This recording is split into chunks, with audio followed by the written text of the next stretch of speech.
F'dan iż-żmien ta festi forsi ftit jieqfu jaħsbu dwar dak li verament ikun qed jagħmilna kuntenti, jekk hux il-familja maquda madwar mejda, dak ir-rigal żejjed li naqilgħu, ix-xiri u n-nefqa ta' dak is-sol żejjed bl-iskuża tal-miliet, jew inkella dik il-qatra xorb żejda tal-festa. Ftit jieqfu jaħsbu li lil mill-materjaliżmu hemm min matul is-sena kollha jirnexxielu jkun kuntent bil-ftit li għandu. Il-fundatur tal-Aqda Right to Smile, Damjan Attart, saħaq li l-ħidma fil-volontarjat kemm f'pajjiżi l-bogħod kif ukoll f'pajjiżna u rietu realtà ġdida li tbissima ta' kulħadd tiġi minn affarijiet differenti u li għall-kuntrarju ta' dak li jaħsbu bosta dawk li jgħixu l-aktar ħajja bażika jistgħu jkunu l-aktar kuntenti. Il-kuntentizza ssiba x'inhuma l-expectations tiegħek, jiġri jekk jiena kuljum irrid karozza u mbagħad dwar ġibt karozza rrid dar. Jista' jkolli kemm ikolli flus dejjem qed niġri wara xi ħaġa li jekk ma jkollix ma nkunx kuntent.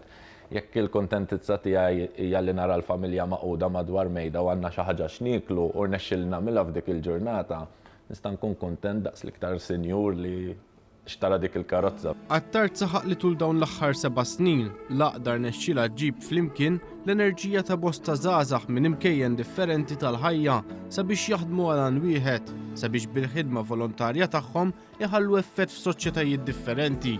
Attart saħaq li fil-waqt li bosta jitħajru l-ewwel jagħmlu esperjenza ta' volontarjat fi skejjel fil-Kenja, Indja u Kambodja, din l-esperjenza tispiċċa turi lill-volontiera li l-ikbar differenza jistgħu jagħmluha f'pajjiżhom stess. Meta jiġu lura però, insaqsuhom ġeneralment meta jiġu lura minn esperjenza bħal dik, kollhom ħafna nar f'qalbhom jkunu jridu jbidlu d-dinja. Ovvjament dik hija enerġija pożittiva li ma nħalluhiex tinħela.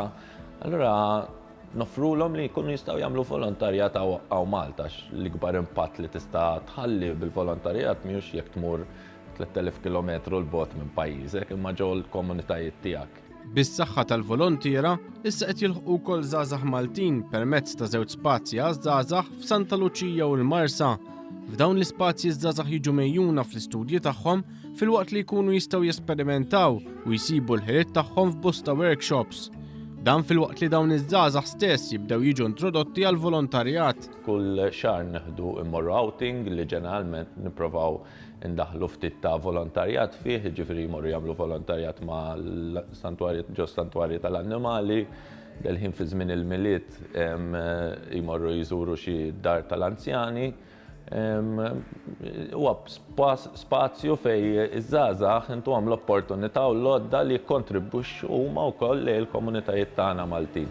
Damjan Attart saħaq li filwaqt li appella l-iktar żgħażagħ sabiex jingħaqdu mal-grupp ta' volontiera għal din is-sena sabiex jagħmlu din l-esperjenza mal-Aqda, huwa importanti li wieħed jifhem li l-volontarjat huwa mod ta' kif wieħed jgħix. Il-volontarjat mhix kwistjoni li tagħmel is-sinjur mal-fqir, il-volontarjat hija mod kif tgħix li ngħinu lil xulxin għax jien mill-esperjenza tiegħi ġieli kelli bżonn il xi ħadd jiena biex jissapportjani u meta nista' nissapportja għal ħadd ieħor jiena.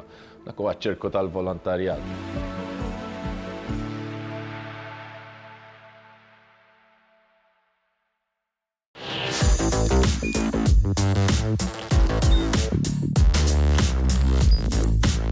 Idħol fuq one.com.mt u hemmhekk tista' tara l-programmi kollha li jxandru fuq One permezz ta' One Play.